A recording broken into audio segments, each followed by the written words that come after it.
Hello everyone, this is Joshua Smith of Apollo's Artifacts. It is October of 2018. In the interest of continuing the Halloween or occult-oriented themes of the episodes for this month, this one will focus on Dracula or Vlad the Impaler.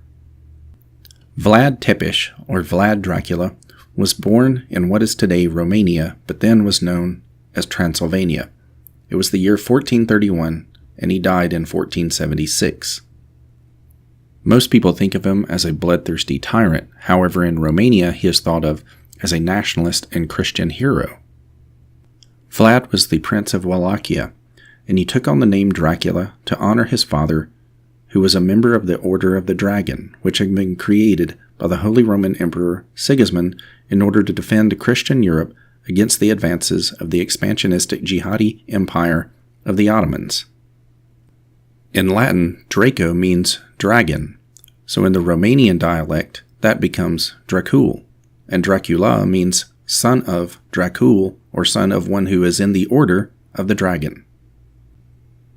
I like to think about Dracula in a few ways that are different than the way most other people approach him. Indeed, I see him as one of 4 or 5 of the greatest warrior heroes of the West, beginning, of course, with Leonidas of the Spartans and his stand against Xerxes and the Persian invasion. The other 3 were great Christian leaders such as El Cid or El Cid of Spain, Charles Martel of France and Germany, and Richard I, the Lionheart of England. Most people seem to view Vlad the Impaler in a very simplistic manner. I, however, see much more nuance in his figure, and we will get into the reasons why as I proceed here. Vlad Dracula is at one and the same time both a part of the greatness and the tragedy of European history. He was and still is a victim of lies printed about him, but also has attained immortality because of the mythology which surrounds his name and his deeds. He has taken a permanent place among not just the West, but the entire world's mundus imaginalis, the imaginary world. The way in which I plan to cover this is to begin by first saying a little bit about the geography of where Vlad was born and raised. The next thing I will do is look a little bit into the deeds of his father, also named Vlad. And finally, we will get into Dracula himself. Vlad spent much of his time in what we know of today as Romania. In his day, Transylvania, which is now located in central Romania, is bound by the Carpathian and Apusani mountains. Taken together, the names of Transylvania and the Carpathians bring to mind the idea of vampires, originating in Bram Stoker's Dracula, which was published in 1897. The literal translation of Transylvania means the land beyond the forest. It is known for its Gothic architecture and Bran, or Dracula's castle, which sits high upon a mountain peak overlooking 2 very important trade routes at the time that allowed Dracula to cut off anyone who wished to travel through or to attempt to prepare an assault upon his castle. Interestingly enough, one of the first actors to portray a version of Bram Stoker's Dracula in film was the Romanian actor Bela Lugosi. The population of modern-day Romania is approximately 7 million. In fact, the population figures there are almost identical to the state in which I live, which is Tennessee. As we move from the geography to take a look at Vlad's father, Vlad II, or Vlad Dracul, he was born in 1395 and died in 1447. Vlad II spent much of his early life in the court of Sigismund of Luxembourg. He is the one who made him a member of the Order of the Dragon in 1431. Now, technically what this was supposed to mean is that Vlad was to be a warrior for the Christian church against the expansionistic, jihadi, Islamicist invasion from the Ottoman Turks. The reality of this, however, was very much different and very much more complicated. During his partial and temporary rule over Wallachia, at times he would support armies who opposed the Ottomans, at other times he would make agreements with the Ottomans. It was during these messy back and forth negotiations and conflicts that eventually he was captured he was taken into Ottoman captivity in 1442, whereupon he remained for an entire year before they decided to restore him to his throne in Wallachia in 1443.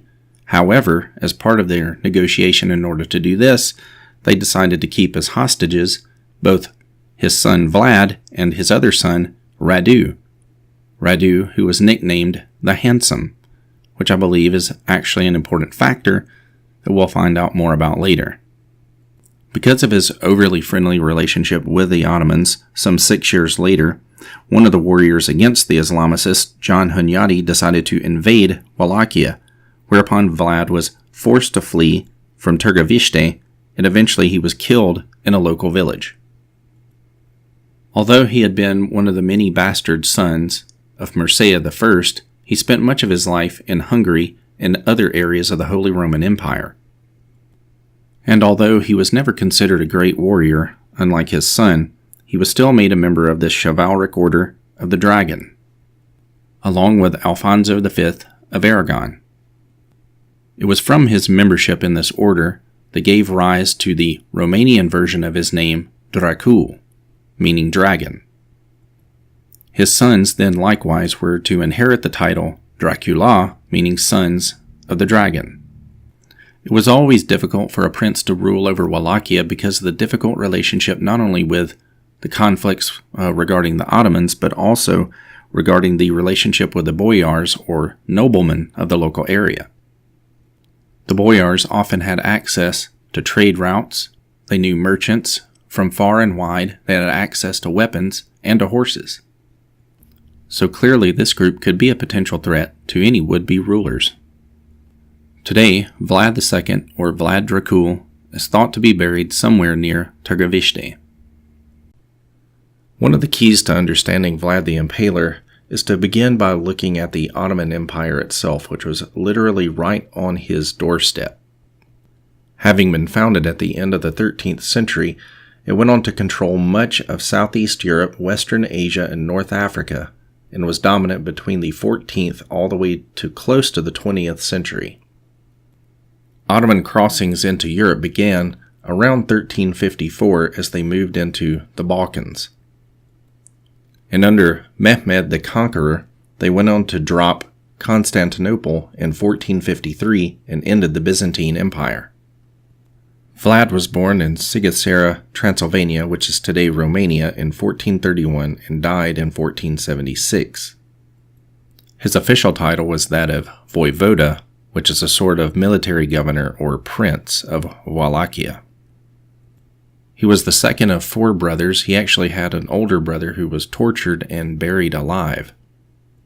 Now, early on in his life, his father had been under rather extreme pressure, not only from the expansionistic Ottoman Empire, but also various conflicts that he had with other European nations as well. So he was forced into a situation where he had to make some kind of a deal with the Ottomans. Now, what the Ottomans demanded, which is what they had demanded of so many others, was that Vlad's father needed to hand over something like 500 of their youth every year as a sort of a payment to them to keep their armies from expanding out into the Wallachian region or Romanian region as well. And he balked at this idea. What he ended up doing instead was to send 2 of his own sons there, Vlad and his brother Radu. So together with his younger brother, he was kept in the court of the Sultan Murad II. It was during this period of exile that he learned so much about the ways of the Ottomans, but also during his absence, his father and the older brother to whom I referred earlier were actually murdered by the local boyars, which were a sort of merchant class who were there in Wallachia. And once Vlad heard about this, he was able to escape from his captivity by the Ottomans. Unfortunately, his brother Radu was left behind. He was unable to take him with him. And it took him around a decade in order to attain his princely position. Once he had attained this position of power, he had an ongoing series of conflicts with local Transylvanian Saxons who were there primarily as merchants for trading purposes, but also with the boyars or noble class. Following one uprising where some of the Saxons had supported an opponent of Vlad's, He went on to actually have all of their villages destroyed, to have them looted, and to have the inhabitants impaled. This was his way of sending a very dramatic message that he was not going to put up with that sort of insolence in the future, and he had learned many of his torturous tactics while inside of the court of the Ottomans before. Shortly thereafter, the Ottoman Sultan Mehmed II sent 2 of his envoys there in order to collect tribute from Vlad to the Ottoman Empire. Vlad was incensed by this episode, and so what he decided to do was to make an object lesson of the envoys that Mehmed had sent. So what he did is he asked them when they came into his court to remove their turbans, and they said, "But you know our ways. We are not allowed to remove our turbans for any reason whatsoever." So what he did is he had people nail the turbans to their heads, of course killing them, and then sent the bodies of the envoys back to Mehmed, telling him in no uncertain terms, obviously, you're not going to be receiving tribute from Vlad the Impaler. This episode is reminiscent in many ways of the way that the Spartan king Leonidas responded to Xerxes sending his envoys in regards to earth and water. Vlad and Leonidas both made it clear that they were not subjects who would be ruled easily. Vlad, of course, knew there would be a response to all of this, so what he did was to begin a series of raids against the Turks where he actually killed tens of thousands of Mehmed the Conqueror's men. And the Ottoman response to this was then to take the basically brainwashed Radu, younger brother, to attempt to install him on the throne in Wallachia. And because this gave him basically an infinite array of resources, Vlad was forced basically to flee to Hungary, where he was then captured by the king of Hungary, and he was held there for some 8 years in prison and 12 years in captivity overall. And one of the things that was going on during this time, however, was a huge propaganda campaign was being launched against Vlad, and his name was being impugned all across Europe. This is because Germany had the printing press, and of course the Saxons had been slaughtered by Vlad, so they were basically playing up this image of him, and what they ended up doing was essentially exaggerating the claims of his cruelty so that they could destroy his reputation. They played up particular interpretations of his name, suggesting that he was the devil or of the devil. They played up the notion that he was drinking blood, supposedly, that he was actually cannibalistic, and so forth. Oddly enough, he had also been imprisoned on false grounds where there were a series of forged letters or forged documents under this leader, Matthias Corvinus, who was the king of Hungary. He actually had people to falsify documents showing that supposedly Vlad had entered into some sort of agreement with the Ottomans to support them against other European nations, and this was utterly false. But despite this being proven to be so later, makes no difference because it had the same effect. He was still locked up.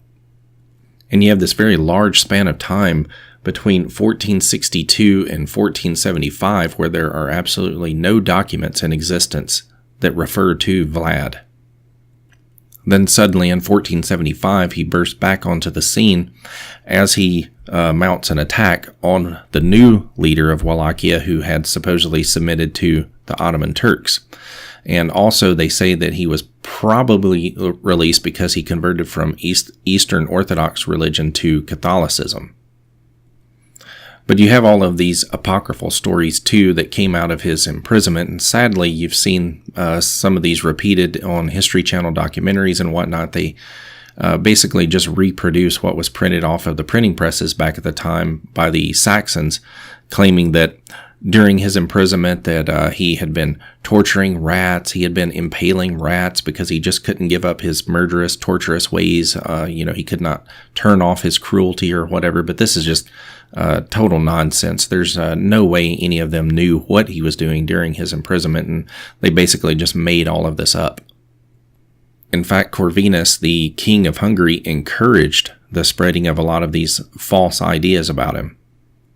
And they would gather together these stories, and then they would send them in the form of reports to Pope Pius II at that time.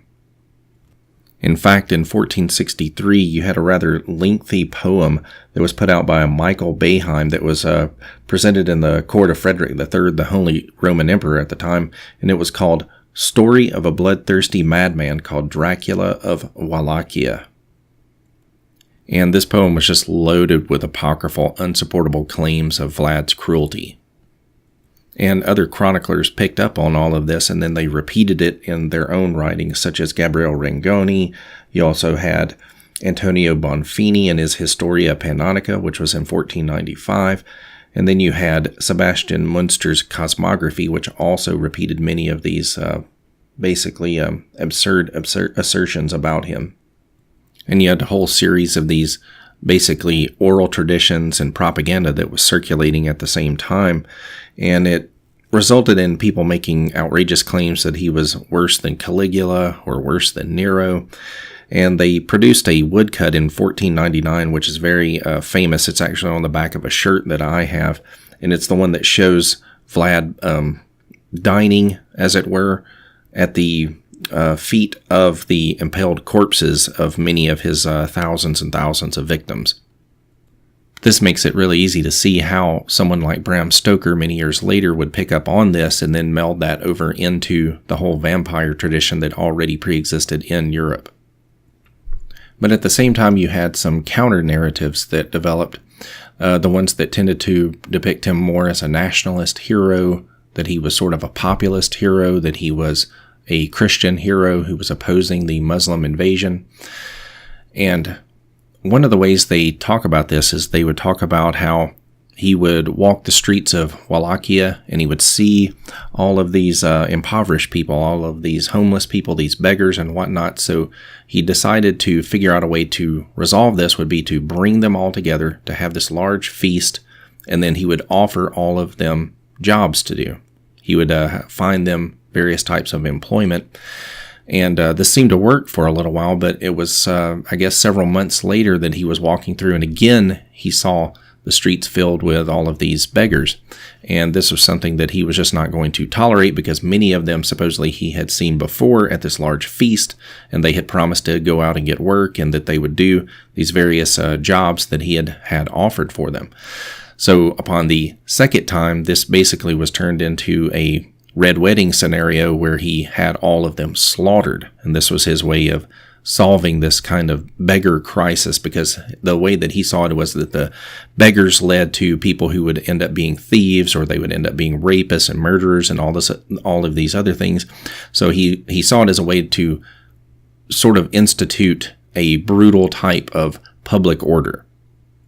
And really, it's very difficult to sort out fact from fiction here, how much of this was actually true and how much wasn't, because you have these competing narratives. You have the propaganda that was going out that was against him, but then you also have propaganda that promotes him, and all of it was sort of rooted in oral traditions that go back so many years, you can't really figure out what actually happened and what did not happen.